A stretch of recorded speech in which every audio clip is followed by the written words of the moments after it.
I was like, scream crying. Is this child evil? This was so good. Maybe I just need to stop reading thrillers. Please give me my pumpkin spice latte. That face, man. This was kind of like a witchy version of The Punisher.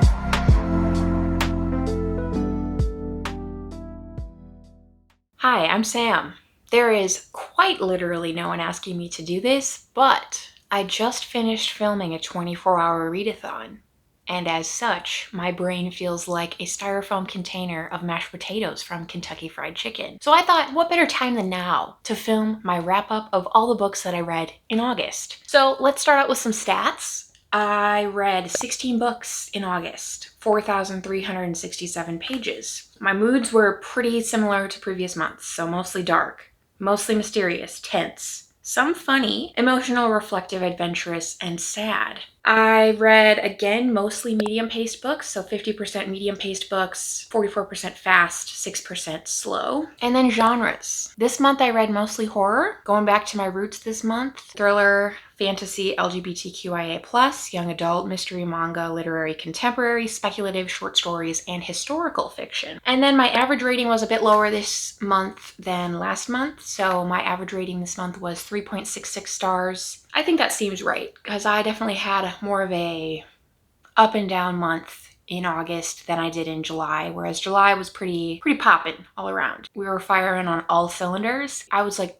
really close to, I think, entering a reading slump this month. The range is from like 2 stars to 5 stars, but mostly, it looks like I mostly read like 3-star books. So to me, that's almost worse. I'd rather read like either end of the spectrum, which maybe that's weird, but I don't know. I think at least books that I really don't like, it's clear I really don't like them, but the mediocre books, it's like they're just boring to read, they're boring to talk about, whereas the really good ones or the really bad ones are sort of more fun to talk about. Okay, Sam, why? I have like no freaking organizational system right now, so. All right, the first book that I read was A Monster Calls by Patrick Ness. I've talked about this in a couple of videos, my Night Bitch reading vlog. This is a young adult horror book about a young boy, not young, like maybe high school. And he is visited by a monster one night who comes and says, I'm gonna tell you a few stories, and then once I tell you my stories, you have to tell me one, or you have to tell me like your truth. It has a bunch of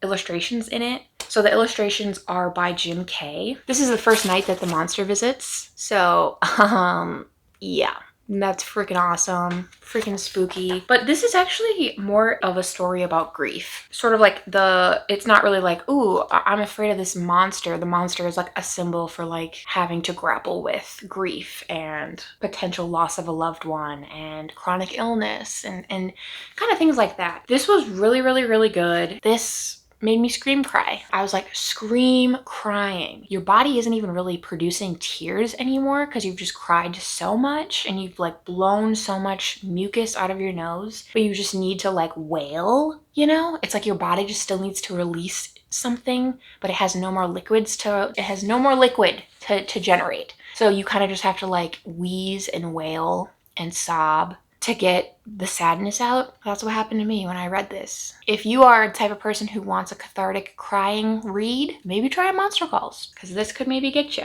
Yeah, I gave this bad boy 5 out of 5 stars. Apparently there's a movie adaptation for this book, and I need to watch it once I've emotionally recovered from reading the book. So yeah, read A Monster Calls if you wanna, because it's pretty, and it's sad, and it's thought-provoking.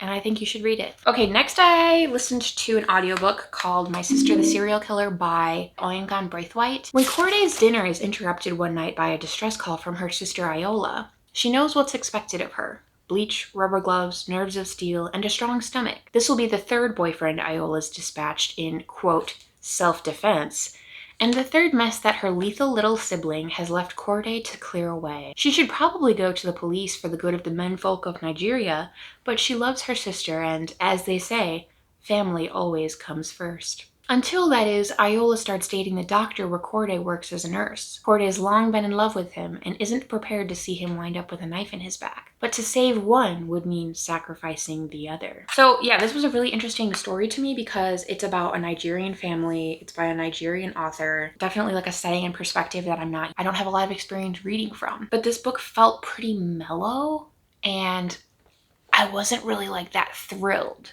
by it. And there wasn't really any substantial character development. I think that the characters in this, the way that they were set up, it's like there was like such clear potential character development that could have happened, and then it just like didn't. It kind of just fell a little flat for me, and it's a little forgettable. I really wanted to like this one more, and I still ended up giving it 3 out of 5 stars. It was fine.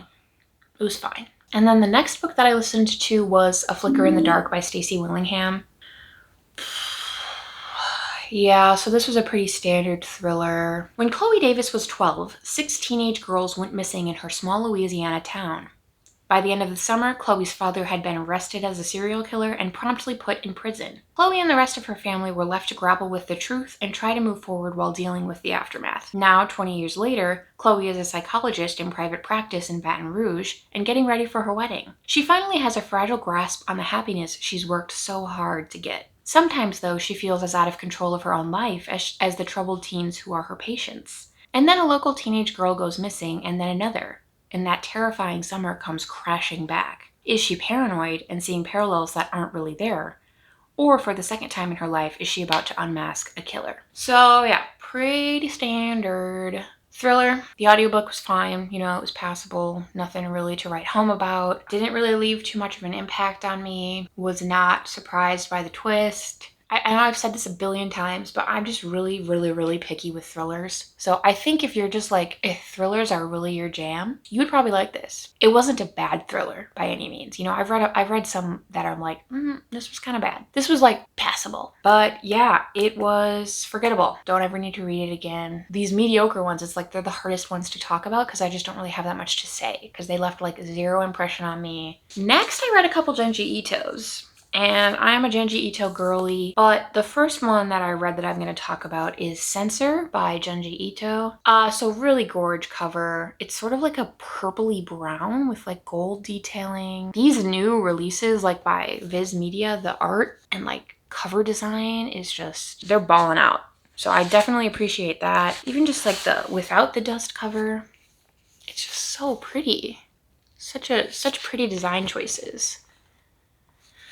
This, unfortunately though, wasn't really a hit for me. You know, I think I've said in previous videos that usually Junji Ito is baseline always going to be at least a 4 out of 5 for me just because I love his art so much. Censor is a standalone story. I've found that his more long-form storytelling hasn't really been my favorite as of late. So I would say my favorite Junji Ito story, like long-form story, is probably Uzumaki. That is just bomb. But yeah, his later stuff, his like more recent long form stories haven't been that great, and I was not really that impressed by this. I still give it like 3 out of 5 stars, but that's incredibly low for me to give a Junji Ito book. But yeah, this was the first Junji Ito I've read, I think probably ever, where I was like actually a little disappointed. I think I'll still obviously keep this because I want to have a complete collection, but man, yeah, this one just really didn't hit for me. But then I was able to get his new release, The Liminal Zone, which again, just exemplifying how freaking gorge Viz has, you know, done such a gorgeous job with cover design here. A spectacle to behold. So this is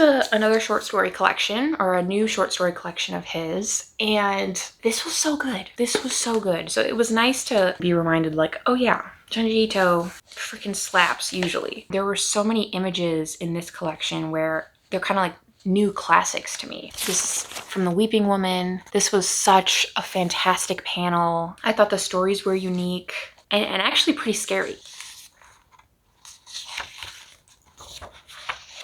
Just like that face, man. If you turned around on a deserted street while you're walking home and you see that face. So yeah, this is a new favorite for me, I think. The Liminal Zone is bomb. It was good.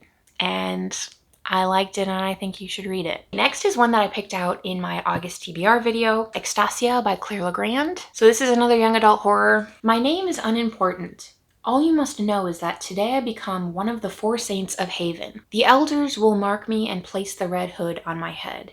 They will give me my true name, and with my sisters I will stand against the evil power that lies beneath the Black Mountain, an evil that has already killed 9 of our village's men.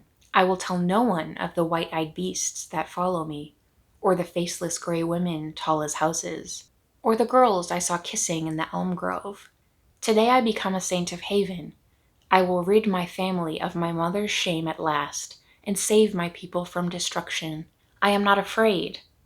Are you? So, yeah, that sounds pretty good. I'm just like such a sucker for witchy stories. I am very happy to report that this was good. I really enjoyed this. Witchy women being violent towards crappy men. I like this way more than I expected to. I like the theme of like, you're gonna stop policing women and telling them what to do, or we're gonna kill you. I like that. There's also a scene where young women use magic powers and the power of friendship to break every single bone in the body of a man who is actively trying to assault another girl in the village. What's not to like, really, about that? So I was like fully on board with that. I specifically like it when protagonists cross the lines of good and evil and kind of like indulge their more evil, wrathful inclinations. This is a lot of that. This is a lot of just like young girls, young women realizing that they have options and they don't have to just be bossed around their entire lives and not beholden to men. I definitely recommend this one. Yeah, that's all I gotta say. You should read it if you wanna. Okay, next I read a book that I thought could kind of go either way, and that is The Silent Patient by Alex McMahon. Yeah, I didn't like this.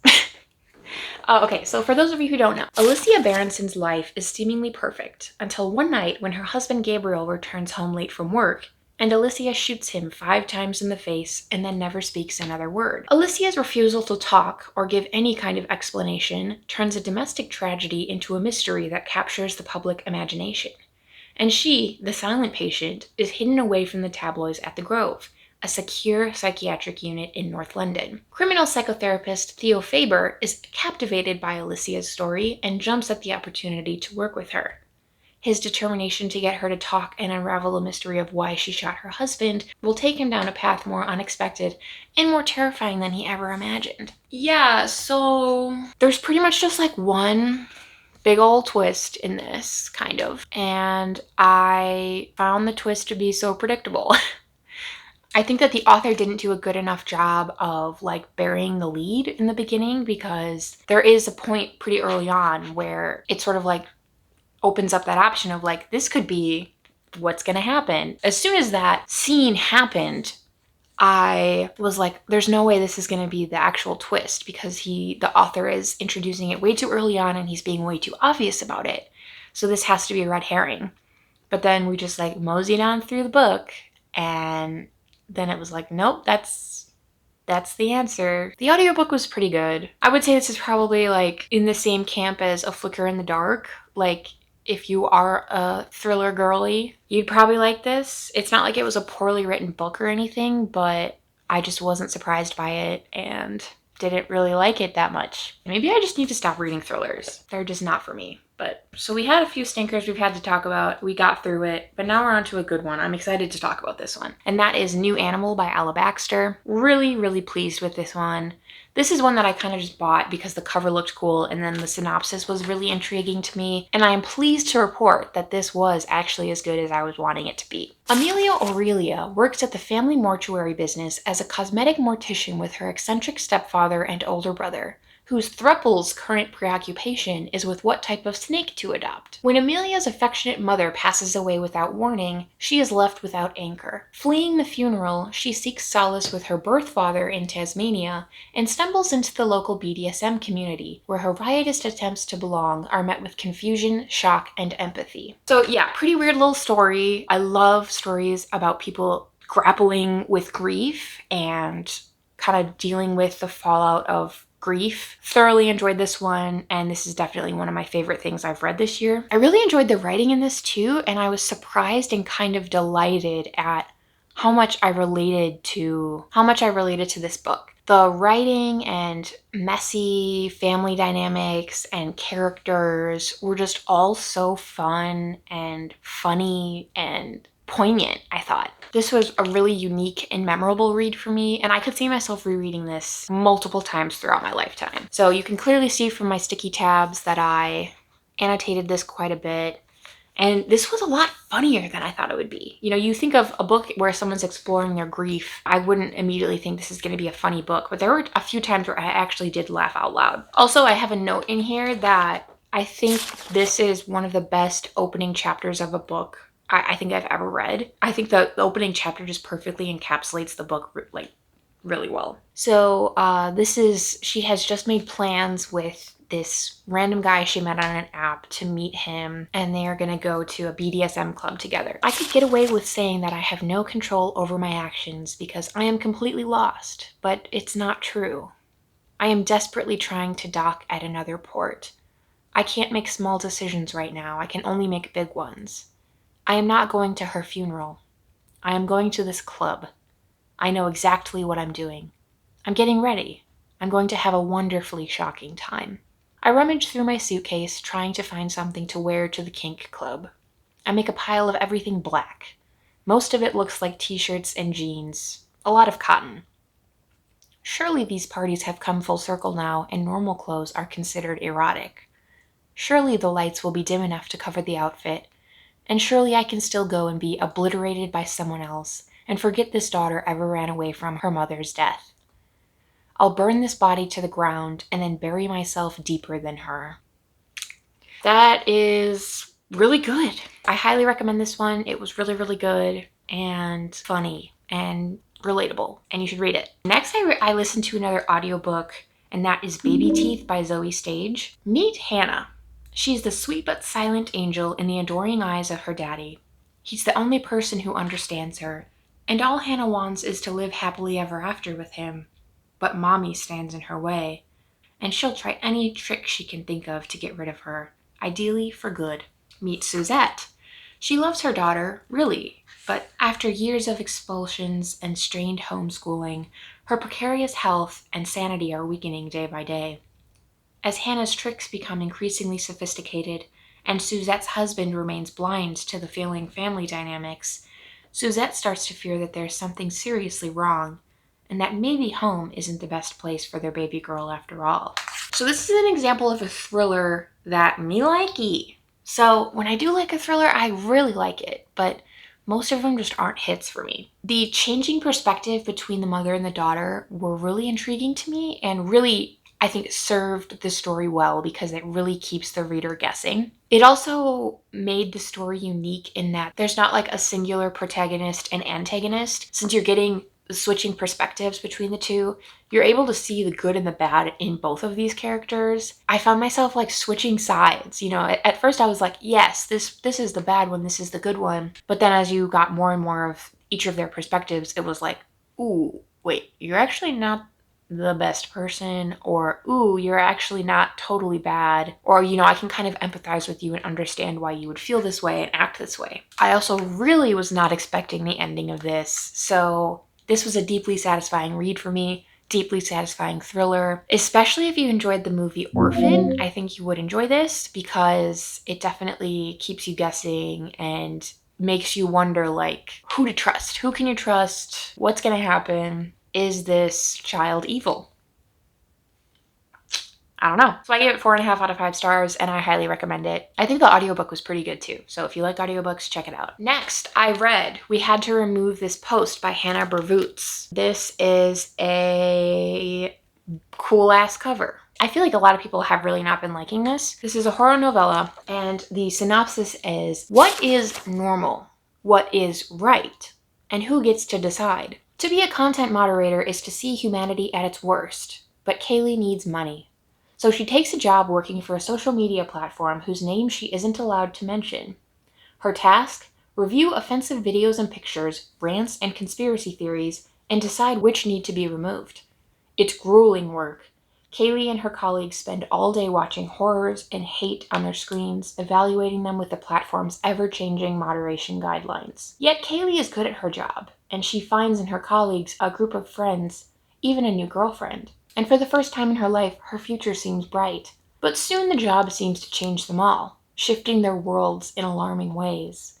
How long before the moderator's own senses of right and wrong begin to bend and flex. So I've seen a lot of people online saying that this book has a lot of wasted opportunity. So I think a lot of people were just expecting this book to be graphic explanations and descriptions of these awful videos that she was having to see at work. And that's not really what this is. You're not really privy to a ton of the content that they're actually moderating. She does explain like a few, but it's like not in graphic detail at all. The author definitely could have made this more disturbing by explicitly describing all these awful videos and content that our main character is having to witness, but I disagree with people who think that this isn't very disturbing or it isn't good because the author didn't do that. Because if the author had just focused on awful, violent, gory, graphic content and just like spent 200 pages describing that in detail, it's like, yeah, of course that's disturbing, but it's also like kind of cheap and kind of not as interesting to me. The author didn't really describe what these people were having to witness, but you as a reader, you don't really need to be told explicitly what they're witnessing in every single video they're having to moderate, because we know in the back of our minds, we know how bad it could be. And I think the people who are criticizing this and saying it wasn't bad enough, it's like, you're the perfect audience for this because you already know how bad it's going to be. So she doesn't have to waste time describing what a video of someone getting beheaded is like, because you already kind of know in the back of your mind what that's going to be really awful to witness. But I think what the author did here is really interesting because she described the effect that this job had on our different characters. And that's not something that you could really anticipate. And I do think it's interesting because it's going to be different for every person. Following these characters, and especially the main character, and witnessing the gradual effects that this job and all this graphic content is having on these characters, to me was more interesting than if the author were to have just spent 200 pages describing awful things like people getting beheaded and animal abuse and sexual content and things like that. Hi, I'm editing this at work on my lunch break, and I just wanted to clarify a couple points. So when I say that the reader already knows how bad it's going to be, I guess I should have said each reader is going to have an idea of how bad it could be, of how bad the content could be. So the author doesn't really have to waste time explaining to you this is how bad it could be, or this is how bad humanity can be, or it has the capacity to be, because I think each person already has throughout their life experienced moments where they've witnessed humanity at its low points, and they've seen how bad humans can be. So I think that this also brings up another point that I wanted to touch on. I like how this book is almost acting in the same way that social media is sort of acting as a mirror for humanity and really showing some of the best parts, but also some of the worst parts of humanity. I think this book is sort of acting like a mirror as well for the reader, because since the author doesn't explicitly say like, this is the specific content that the people are having to moderate, it leaves it up to the reader to imagine how bad the content is. So since each individual reader is they're going to come into this with such a different lived experience, by not telling you what the content is that they're witnessing, we're sort of having to fill in the blanks on our own based on like the horrors we've witnessed in our real lives and the like atrocities of humanities that we've witnessed and know to be possible. So I think that is kind of scarier in some ways, because it's like we're having to fill it in with horrors that we know are possible, we know are happening probably right at this moment. The horror of awful people that we know to be true. So then what the author is really challenging us to do is forcing us to imagine, okay, all of the times that you ever witnessed humanity at its low points, humanity at its most violent, awful, terrible, and now imagine how that would affect your psyche or the psyche of someone who had to watch that for 8 hours a day, 40 hours a week. So for me, it was just so much more interesting to watch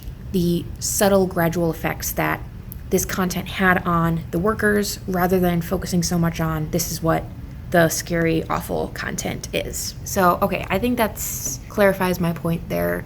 Okay, bye. So yeah, I've really enjoyed this, and this is one that has really stuck with me. So this is actually one where I rated it at like a 3 or 3.5 stars, but it's just stuck with me so much. And now the more I've had time to think about it, I think I actually am gonna give it like a 4 out of 5 stars because I really, really enjoyed this. It is weird. I can definitely tell why people wouldn't like this story or they wouldn't like the ending. They wouldn't be satisfied by it, but I just thought that this was really effective and I really enjoyed it. I will be eventually purchasing this if I can find this edition out in the wild. Okay, next I read Nana by Mark Taus, another horror novella. It's a little short little guy. Meet Ollie's Nana, Ivy. It takes more than clean dentures, brandy, and bingo night to keep this one happy. Nana Ivy lives in New Haven Crescent where most of the other residents are past their expiry date, and all kinds of batshit crazy, the kind of place where you hang your sanity up at the door. Being the matriarchal type, Ivy cares for the other residents as though they were kin. So of course it's of enormous concern when their veins begin to blacken and they start shedding skin. Not to mention the glistening things crawling out of their hair.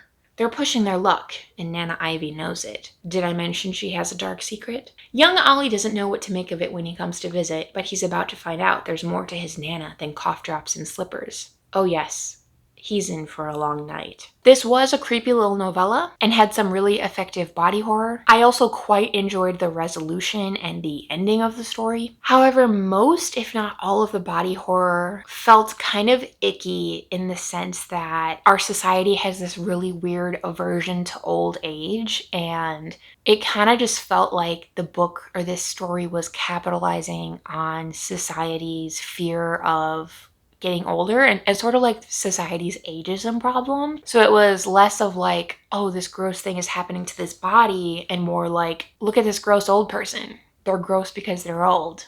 Get it? Isn't that gross and scary? It's tough to navigate a horror story where the meat of the horror is body horror associated with like, look how gross this old person's body and bodily functions are, without it coming off as ageist.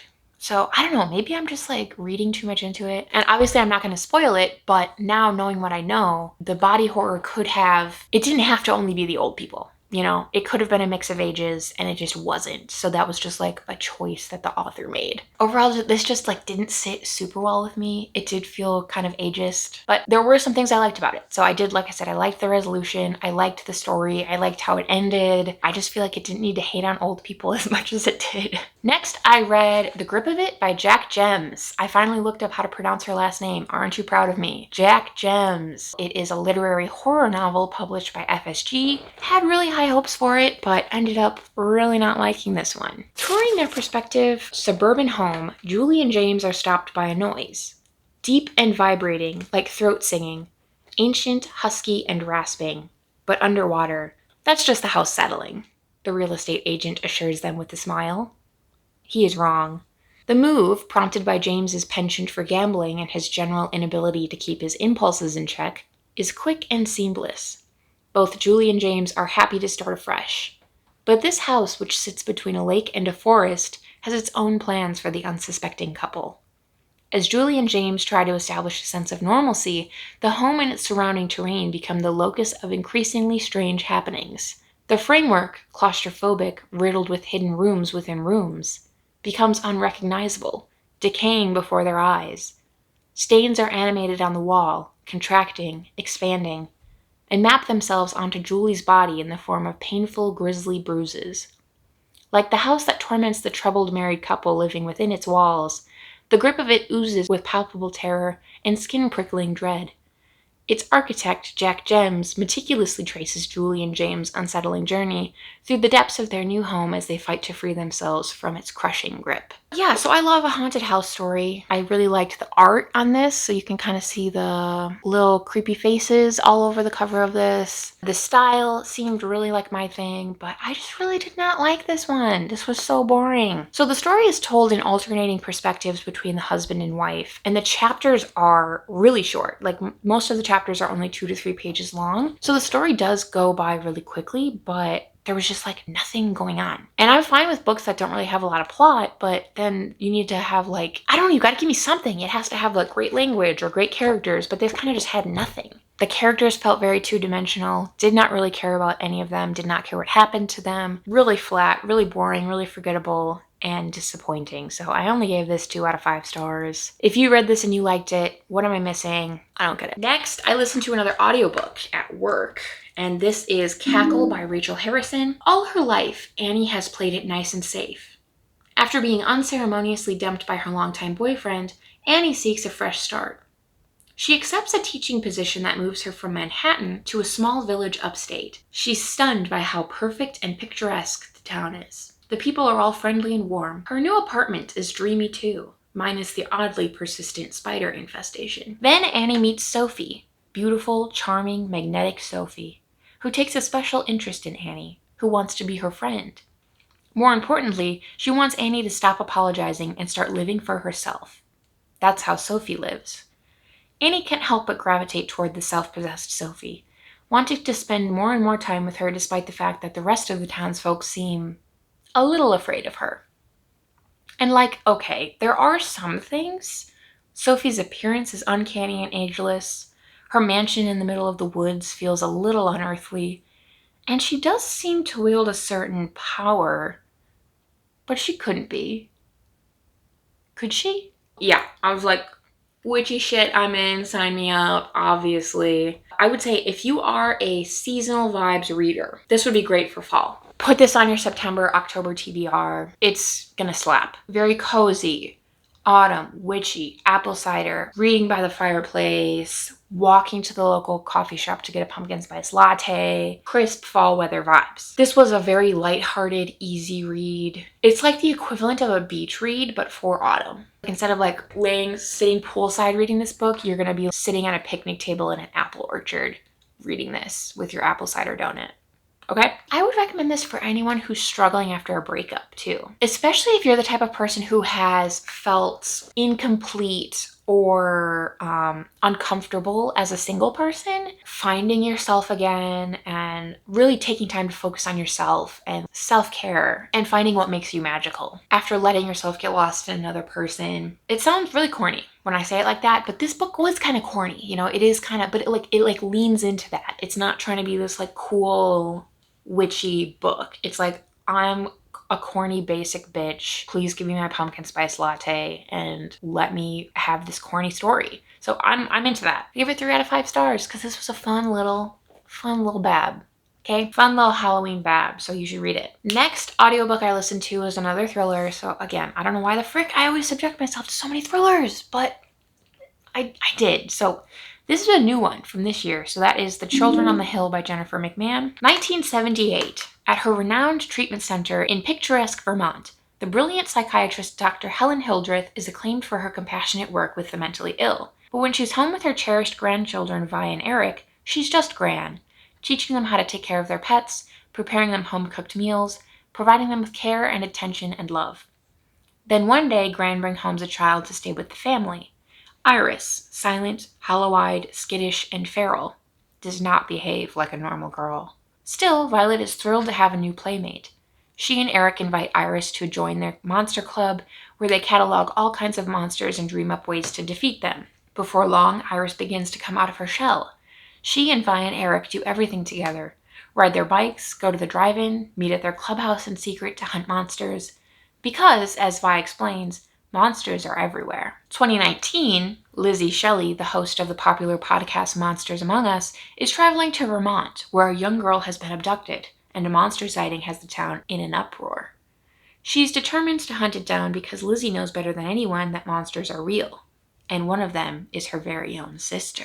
Yeah, so this story follows 2 timelines, 1978 at this psychiatric hospital where these 2 young kids live with their grandmother, who is a psychiatrist, and then 2019, now that they are adults. The story goes back and forth between the 2 timelines, and we slowly figured out what happened to them when they were kids and why they're so messed up now as adults. Started out as a pretty standard thriller, but I thought the setting was pretty interesting. I enjoyed that the grandmother was a scientist. And I did enjoy the twists in this. They weren't all immediately predictable. And this definitely is more of a standout thriller to me than A Flicker in the Dark or The Silent Patient. I would recommend this one, and especially if you're a thriller lover, but even if you're not, if you're more of a skeptic like I am, I still gave it 3.75 out of 5 stars, and the audiobook was pretty good if you like that kind of thing. Okay, if the camera angle changed, it's because I could feel myself getting grumpy because I was getting hungry. So I went and just smashed a couple pieces of toast with peanut butter and honey and then grabbed a beer. So we're gonna continue on. We only have 2 left, so we're gonna do it. Okay, don't even have my freaking script. Jeez, I lose it. But now we are fed and we have a beer. So I'm like a gremlin. Okay, so the next book that I read was Slewfoot by Brom. I was really excited to read this one. This is one I've been wanting to read for a while because it's about a woman who lives in like colonial times, but she basically like doesn't super love being like the subservient, docile, Puritan wife stereotype. This is her dealing with having to assimilate into this puritanical community, having a hard time, and then it eventually culminates in her being accused of being a witch. This was a really great story on its own, but then the author also is an artist and included illustrations of some of the characters, and I just think that that really elevated the story, and the different chapters have like a little illustration to begin the chapter. I just loved this book, and this definitely lived up to the hype. This would be a great fall, September, October read, so another good one to put on your TBRs. This was a lot gorier than I thought it was going to be, and I was pleasantly surprised by that because I love when it pushes the envelope, you know. It's not just like tiptoeing around it. It's like, nope, we're doing it. This is happening. Now that I've had more time to think about it, this was kind of like a witchy version of The Punisher. If The Punisher took place in like Connecticut in 1666, and instead of being Frank Castle was a redheaded 20-something-year-old woman. I know that sounds like a weird way to describe it, but it's true. I highly recommend this story for anyone who loves The Punisher, witches, violently dismantling patriarchal puritanical colonialism, or refusing to die purely out of spite, which all appeal to me. 5 out of 5 stars. Read it. Read it and tell me what you think. And then the last thing I was able to finish is a short story collection by Miranda July called No One Belongs Here More Than You. I love Miranda July's novels, but I still haven't found a short story collection that I've ever given 5 out of 5 stars. And this is another example of one where this wasn't awful to read. I inherently love reading Miranda July's writing, but you see here on the top, these sticky tabs indicate my favorite stories. So of the like 16 stories, I really only loved 3. I really enjoyed Majesty, The Man on the Stairs, and Something That Needs Nothing. And you can clearly see I annotated a bunch. Like there is a ton of sticky tabs indicating like good writing. But the stories themselves, I think I just don't, my brain just like can't handle short stories because they just feel so disjointed to me. I don't know. I think it's a me problem, really. Let me just read some stuff from some of these that are good, because I don't want to completely turn you off of this, because especially if you like short stories and you like weird writing, you like absurdist humor, you should check this collection out. Oh, this is good. This is good. Okay. So this is from the story Majesty. So the main character of this works at like an earthquake emergency response advocation center. So something kind of weird. She's talking about how this one time she went to a school and was teaching kids about earthquake safety. Last year, a little boy asked, "What made me the expert?" And I was honest with him. I told him I was more afraid of earthquakes than any person I knew. You have to be honest with children. I described my reoccurring nightmare of being smothered in rubble. Do you know what smothered means? I acted out the word, gasping with my eyes popping out, crouching down on the carpet and clawing for air. As I recovered from the demonstration, he put his hand on my shoulder and gave me a leaf that was almost in the shape of a shark. He said it was the best one. He showed me other ones he had collected, all of them more leaf than shark. Mine was the sharkiest. I carried it home in my purse. I put it on the kitchen table. I looked at it before I went to bed. And then, in the middle of the night, I got up and pushed it down the garbage disposal. I just don't have room in my life for such a thing. So, just freaking weird, right? That's like, but like funny. Miranda July just has such a strong, funny voice. And I don't know, that paragraph is just like so senseless and absurd and just weird, but still just so enjoyable to read. I don't know. And then here's an excerpt from the story, Something That Needs Nothing. So our character begins working sort of at this like peep show at this sex shop. She's describing what it's like to disrobe in front of a stranger for the first time. So she says, "From the start, one is trained not to take off your clothes in front of complete strangers. Keeping one's clothes on is actually the #1 rule for civilization. Even a duck or a bear looks civilized when clothed. I pulled down my jean shorts and lifted my shirt over my head. I stood there naked, like a bear or a duck." It's just so funny to me, and her writing choices are just hilarious to me. And even though I overall, only enjoyed a few of these stories, you can, again, clearly see I annotated a lot. I still really enjoy Miranda July's writing. I'll still be keeping this, and I still recommend this. I think I just am not a short story person as much as I would love to be. I'm just not. Okay, that's all 16 books I read in July. Or August. Not July. August, same. August. Okay, let's do a full stack. Oh, look at that fat stack. So I only have 11 of the 16, but there she be. That was what I read in August. Yay. Oh! Yep, okay, we survived. Okay, thanks so much for watching, and let me know. What did you read in August? Watch my other videos if you want. Subscribe if you want. Yay, thanks for watching. Okay, goodbye.